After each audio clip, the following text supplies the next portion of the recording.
bawat isa. God is good all the time. Sige po, tayo po ay magpapasimula na po sa ating gawain ngayong gabi sa ating pong midweek service at para po sa ating pong paghahanda sa Panginoon. Aminin po natin ang my heart's desire at naisip po ng ating mga puso na i-bless ang holy name ng ating pong Panginoon sa gabi.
bawat isa.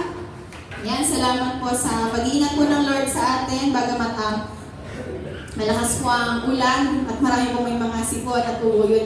Prayer po natin yung protection ng Panginoon sa bawat isa. Sige po, para po mag-share ng goodness ng Lord sa kanya pong buhay, palakpakan po natin, Brother Michael Mendoza.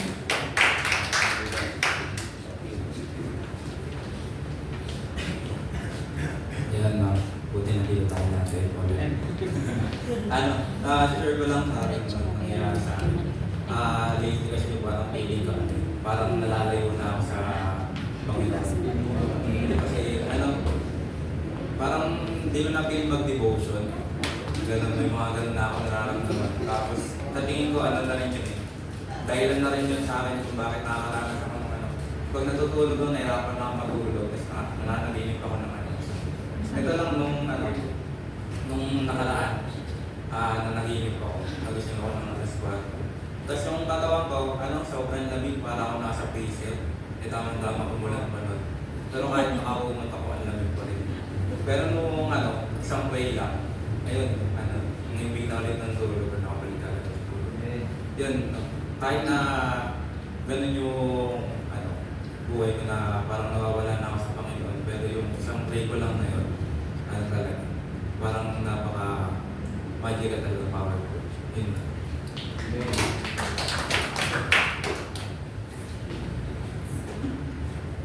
Salamat po, Kuya Michael, sa iyong pong testimony. And para po sa pakikinig po ng salita ng Panginoon, handa po natin ang ating pong mga Bible, ang ating pong mga puso. At palakpakan po natin ating speaker ngayon pong gabi, Brother Reynan Losada.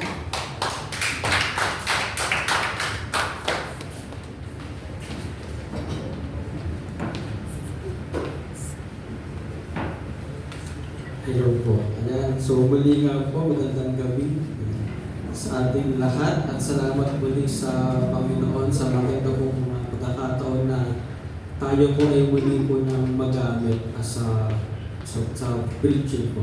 So praise God po. Amen. Bagamat nga po wala po si Ate Maricar, so pumunta yung kanya pong tagasalo. Dahil siya nga po ay siyang biyahe po sa Malaya sa Makati. So yun po. So yun po, tayo po muna sa ating pong panimula. Ating pong basahin yung kanya pong mga salita na nakasulat sa Hebreo chapter 10 verse 23 hanggang 25. Basahin po natin, yan po yung mga salita yun. Hebreo 10, 23-25 verse 23. Magpakatatag kayo sa ating pag-asa at huwag nang mag-alinlangan pa sapagkat ang nangako sa atin ay maasahan. 24. Sikapin din natin gisingin ang damdamin ng bawat isa sa pagmamahal sa kapwa at sa paggawa ng mabuti. 25. Huwag natin kaliligtaan ang pagdalo sa ating mga pagtitipon gaya ng ginagawa ng ilan. Sa halip palakasin natin ang loob ng isa't isa, lalo na ngayon nakikita natin malapit na ang araw ng Panginoon. Sa tamang version po sa ating pong English pong version. Let us hold fast the confession of our hope without wavering, for He who promised is faithful. And let us consider how to stir up one another to love and good works, not forsaking the assembly of ourselves together as is the manner of some, but exhorting one another, and so much the more as you see the day approaching. Purihin po ang Panginoon, tayo pa ay manalangin saglit. Aming Diyos na dakila at tapat sa aming buhay, salamat Lord God sa buong maghapon na inyong pong pagkilos, pagkabay po sa amin. Lord, minsan pa sa inyong pong mga salita, Panginoon, touch our hearts, Panginoon, our minds, Panginoon. Purihin ka, Lord God, sa inyong pong mga salita, Lord God. And Lord, we pray sa inyong pong patuloy na pagkilos sa buhay namin, Lord God. And Lord God, use me, Panginoon, para po, Panginoon, ma-share ang inyong pong gospel, Panginoon. And Lord God, purihin ka sa pangalan ni Jesus. Amen and amen. Sige po, tayo po yung mga kaupo. Tanong po para po sa ating lahat. Ano po ba yung kung patungkol sa aklat ng Hebreo? Ito pong buko ng Hebrews, ito nga po ay nakafocus na po sa mga challenges ng mga believers or Christians na manatiling tapat sa Diyos sa kabila ng kanilang naranasang hirap at mga struggles sa kanilang buhay. So, doon ako nakafocus na po yung pong buko ng Hebreo. Doon po sa ating mga verses po natin, ito po tignan po yung kanya po mga mensahe po. Then yung ito po ang topic po sa ating pong gawin ito is to enlighten, encourage, and edify the body. So, pag po sinabing body, meaning to by church, so tayo po yun. Doon po sa verse 23, sabi po doon, yung daw pong pangako niya ay yung po sa atin ay maasahan. So sa atin po ba? Meron tayo yung mga pangako na ba tayo na di nyo po ba naitupad or nagawa sa inyong kapwa? No. Ano po ba ang meaning ng pangako or promise? Sabi po dito, it is a declaration or assurance that one will do a particular thing that it will happen. So para rin po siyang agreement between two parties or two person. Sample, sabi ni Kuya Jan. Bawa, yan. Kuya Jan, bukas para tayong meet up sa Robinson 6 p.m. Yung mga bagay-bagay. Halimbawa po, yung mga pangako na gagawin ko ito. Pangako, sasamahan kita. Ano ba? Yung pong mga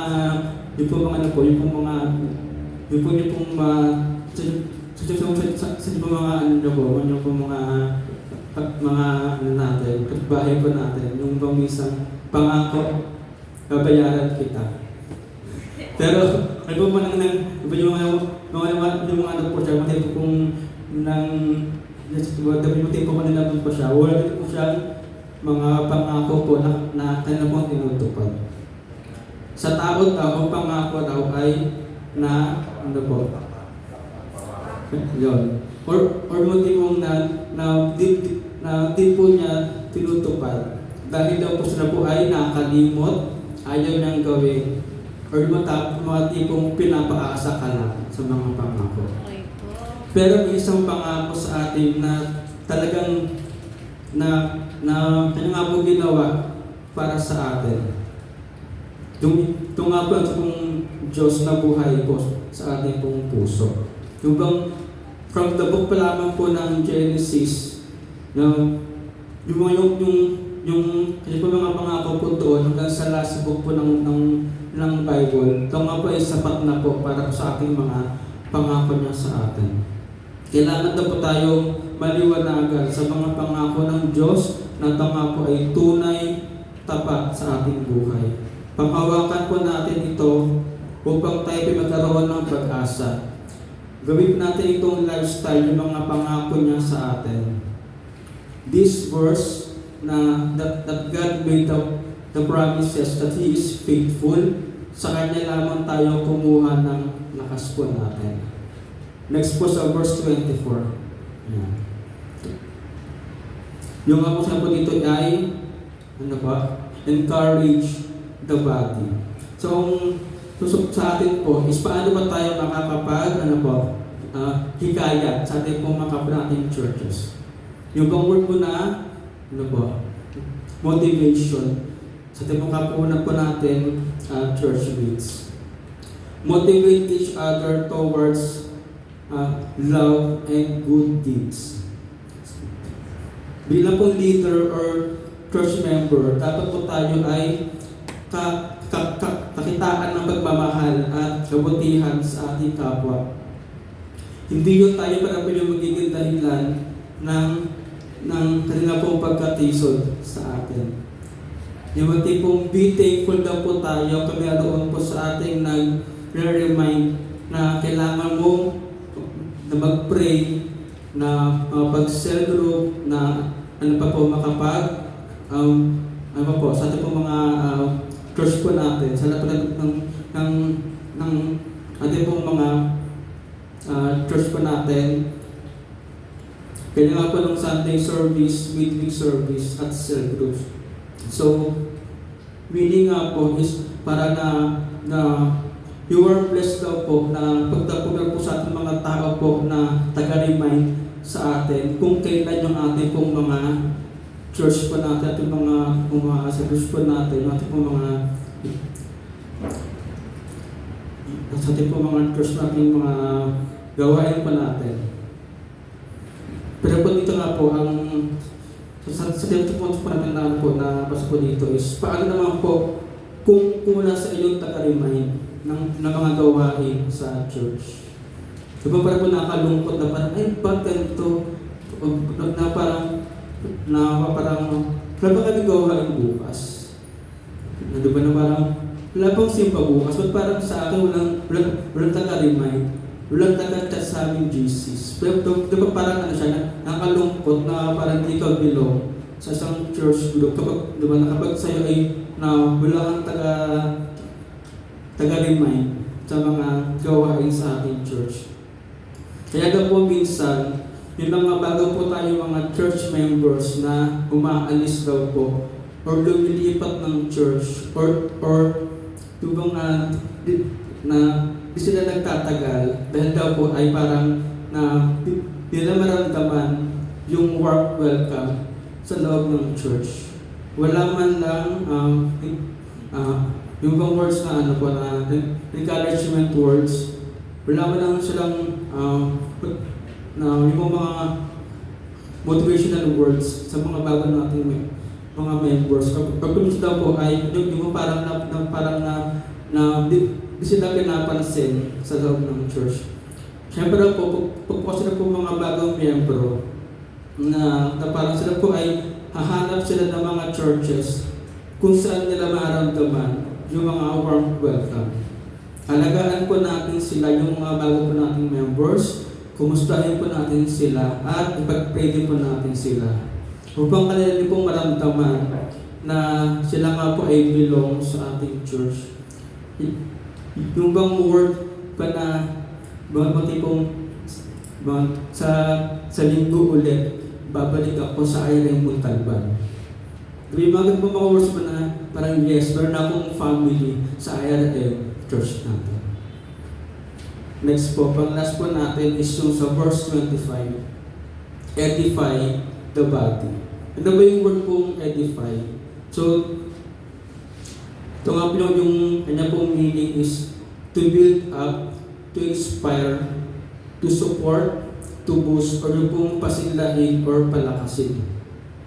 Ito lang po yung talata ay yung patungkol doon po sa ating mga halagaan ng pagdalo ng mga gawain at paghikayat po ng ating mga members po sa ating pong mga gawain po natin. Tanong din po din sa ating lahat. Bakit pa ako kailangan magsimba? Kayo po, sa inyo pong palagay. Ba't pa tayo pa kailangan magpunta sa church? Meron namang live streaming, meron namang online. Ba't pa kailangan pang daluhan yung cell groups, yung mentoring, yung building service, at yung Sunday service? Pero dito po sa magot. Yung bang nga po, sabi niya po dito, kahit na hindi niyo ako kasama physically, ako naman po ay niyo pong kasama spiritually. So, yung mga po natin dyan, mga vacanting chairs, possible po na sila yung mga ating mga members po na wala sa ating pong church. Parang nakalungkot din. Diba? Na parang pagpaglinggo ng konti natin, na dami wala, dami absence. Then, ito nga rin po yung sagot ko dito. Kung ba't po tayo lamang magsimba? Attending church regularly is important for Christians because it fosters growth and then sense of community and strengthens our relationship to our God. Next po dito, yung daw pong paglago. Pero po dito, it talks about prayer po and study of God's Word. It helps us to focus on God and grow deeper. And it gives us to use our gifts and talents. So, yun lang po yung pong purpose kung tayo kailangan na magsimba para tayo po ay mag-grow pa sa ating Panginoong Diyos. Next yung pong tayo po ay magkaroon din po ng sense of belongingness or group. Yung pong mga tipong youth ministry, kids ministry, calcal ministry, or level sa ating pong church. Basta kung saan po kayo level, or kung saan po kayo pagbilang pong grupo. Ano pa po? Fellowship po sa atin, para rin po tayo ay magkaroon din po ng sharing time at bonding po sa loob po ng church po natin. Then lastly po, yung din po ating pong paglulod ng Panginoong Diyos. The church allows us to love Him through praise and worship. The church guides us to live a life pleasing to God. Kaya po diba sa ating pong church na tayo po mga mentoring para tayo po ay mahubog po sa ating pong pamumuhay sa ating pong Panginoong Diyos. Then last po sa ating pong conclusion, maging matibay tayo at matatag sa mga pangako ng Diyos at maniwala tayo at magtiwala sa mga pagtugon niya. Patuloy natin suportahan at tulungan ating mga kapatid sa pananampalataya at atin pong ipadama na sila ay may bahagi din at malaking kampanin sa loob ng ating church. Manatili po tayo sa Kanya at huwag nang mawala pa sa mga gawain. Lamang din daw po na alam natin yung Kanya din pong pagbabalik sa ating pagbuhay. Halilis ko po tayo yung manalangin sa Diyos. Yes, Lord God, salamat po muli sa inyo pong mga salita. Yun nga, Panginoon, sa aming po mga struggles, sa aming po mga pagsubok. Lord, samahan niyo po kami, Panginoon, at kaya po makayanan sa tulong po na inyo po mga biyaya, mga pangako niyo po sa amin. Lord God, tunay nga na kayo po ay Diyos na kumikilos at gumagalaw sa buhay po namin. Lord, we pray, Panginoon, ang patuloy pong paglago ng church pong ito, Lord, sa ating lahat ng mga gawain, Panginoon, for the Lord God, Lord, sa aming mga sa mga leaders, Panginoon, namin church pong ito, Lord, at purihin ka sa lahat ng mga pangulo po namin, ng kalkab, ng kabataan, sa kids, Panginoon. Lord, give us, Panginoon, wisdom, Panginoon, kung paano po kami lalo pang lalago, Panginoon. Purihin ka, Lord, sa gabing ito, sa pangalan ni Jesus. Amen.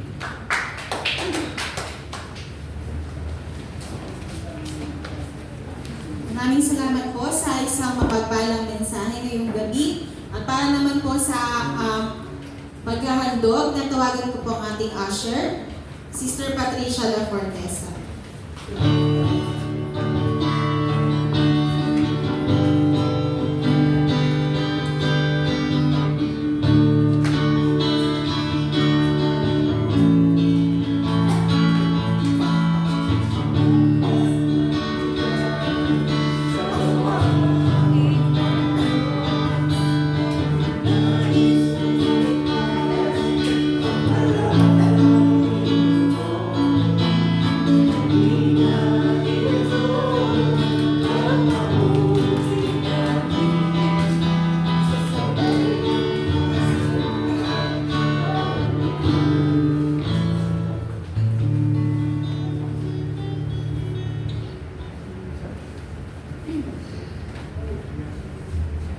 Pag-pray po natin yung mga ito. Lord, maraming salamat, Panginoon, sa gabing ito, Panginoon. At salamat din, Panginoon, sa blessings na inyo po binibigay sa amin sa araw-araw, Panginoon. Lord, pagkalain niyo po ang lahat ng taong bigay ngayong gabi, Panginoon. Pati na rin po ang kanilang trabaho, hanap buhay, pag-aaral, Panginoon.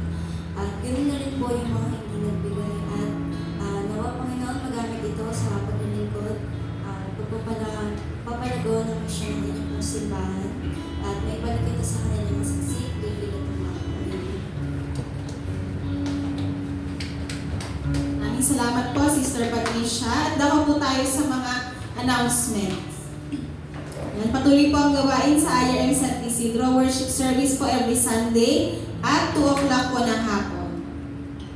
And sa next midweek service po natin, prayer meeting, July 10, Speaker Jack Offen, Worship Leader Sister Jasmine, Testimony Sister Rhoda, and Usher Sister Laarni. Para naman po sa ating pong Santa Cena Sunday Service, Speaker po Pastor Renato Duran, Presider Sister Maricar, Opening Prayer Sister Rhoda, Worship Leader Brother Reynan, Tithes and Offering Encouragement Sister Mary Joy, Usher Sister Cristita, and Flower Sponsor po ang Pantaleon family. And sa mga life group mentoring po natin, ang schedule po ng mga men's group po ay every Wednesday at 7 o'clock po ng gabi. And women's group naman po ay every Friday at 6 o'clock p.m. And Dawn Watch Prayer Gathering po on July 5, Saturday, 5 o'clock po na umaga. And magkakaroon po ng LCC meeting sa Sunday po, after po ng ating gawain. And ito po yung gawain po ng youth sa August 25. Ang tema po ay Devoted. 9 a.m. to 4:30 po ito. Gaganapin sa IRM Ministries Marikina. Registration fee ay 150. And another gawain po nila sa July 5 po, Saturday, 2:30 po ng hapon. Venue po ay IRM Antid. Reg fee ay 20 pesos.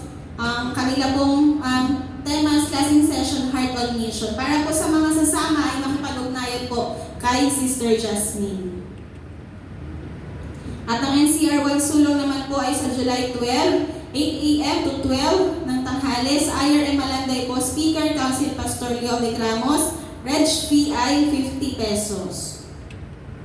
At ang gawain naman po ng NCR 1 Calcab, ang tema ay Rooted and Radiant, a Healthy Wellbeing, July 26, Saturday, 8 a.m. to 11 a.m. sa IRM Malanday po. And please wear your most comfortable sports attire. At patuloy po yung gawain po natin sa AITA. Every Saturday po, 8 o'clock ng umaga. Meron po dito Kids Saturday Class at Adult Worship Service. And kami po ay nag-encourage sa bawat isa na nais po natin maging channel of blessing para po sa mga gawain ng mga bata ay open po ang CE and naka-flash po sa screen ang GCash na pwede po natin apagsendan. Pwede rin po ang personal. Sige po, tayo pong lahat ay tumayo. Tayo po muling umawit sa Panginoon.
Papasalamat po kami, Panginoon, sa gabi po ito, sa inyo pong biyaya sa amin. Salamat po, Lord, sa bawat isa na nakadalo sa aming midweek at sa prayer meeting, Panginoon. Danahin po namin, Lord, patuloy na bless ang bawat isa sa amin. Salamat po sa inyo pong ginamit, Panginoon, sa gabi pong ito. At dalangin po namin, Lord, ang aming mga kapatid na hindi po nakadalo sa anumang kadahilanan ng Diyos. Ay dalangin po namin na sa susunod na pagkakataon, Panginoon, ay sila ay aming makasama rin sa aming pong service. Father, again. Lord, ikaw nga po ang patuloy na gumabay, mag-ingat sa amin, maging sa amin pong pag-uwi mamaya, Panginoon. Tulungan niyo po kami at patuloy po namin maranasan ang inyo pong kagalakan, kapangyarihan po ninyo, Panginoon, sa amin pong binabalik po namin sa inyo ang lahat ng papuri at ang pasasalamat sa pangalan ni Jesus. Amen.